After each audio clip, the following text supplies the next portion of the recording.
যে অনেক সময় কিছু সায়েন্স ফিকশন মুভি আমরা দেখি যে back to the future, back to the back to the মানে পাস্ট হবে। আমরা যদি পাস্টে যেতে পারতাম তাহলে হয়তো মধ্যপ্রাচ্য যে সমস্যাটা এটাকে হয়তো ম্যানেজ করে ফেলা যেত শুরু হবার আগে, তাহলে দেশের মধ্যে অনেক সমস্যা হতো না।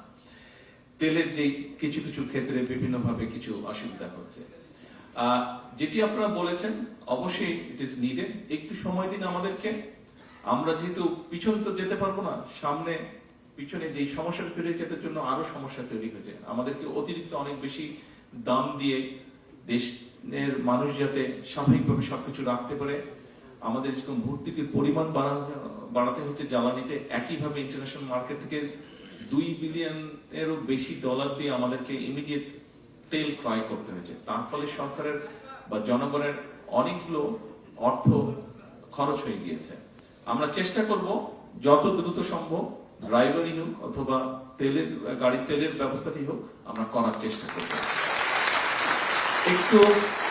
একটু সময় দিতে হবে আমাদেরকে, একটু সময় লাগবে, পুরো জিনিসটা ম্যানেজ করার জন্য একটু সময় লাগবে। আপনারা একটু ধৈর্য ধরেন, ইনশাআল্লাহ বাকিগুলো ধীরে ধীরে আমরা করব। তবে নিরাপত্তার বিষয়টি আমরা ইনশাআল্লাহ ইমিডিয়েটলি দেখব। সকল চিকিৎসক বৃন্দ, বক্তব্য শেষ করার আগে দিয়ে আবারও আমি আপনাদের কাছে সহযোগিতা চেয়ে যাচ্ছি। সরকারকে দয়া করে সরকারকে বাদ দেন, আপনি মানুষকে সহায়তা করুন, মানুষকে সহযোগিতা করুন, মানুষকে হেল্প করুন।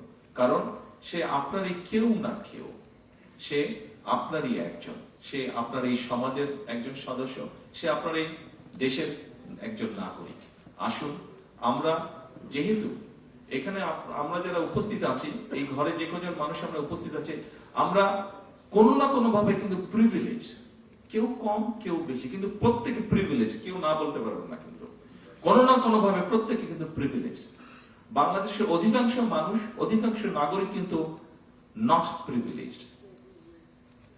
আসুন যারা নট প্রিভিলেজড, আমরা অল্প সংখ্যক মানুষ যারা প্রিভিলেজড আছি, চেষ্টা করি কিভাবে নট প্রিভিলেজদেরকে কিছুটা সহযোগিতা করতে, কিছুটা সাহায্য করতে, কিছুটা তাদের কষ্ট লাঘব করতে। আমি বিশ্বাস করি যে কথাগুলো, যে অনুরোধগুলো আপনাদের সামনে আমি করেছি, আমরা সকলে মিলে চেষ্টা করলে নিশ্চয়ই অবস্থার পরিবর্তন করতে সক্ষম হব। আপনারা সকলের সুস্বাস্থ্য, সকলের নিরাপত্তা কামনা করে আমার বক্তব্য শেষ করছি।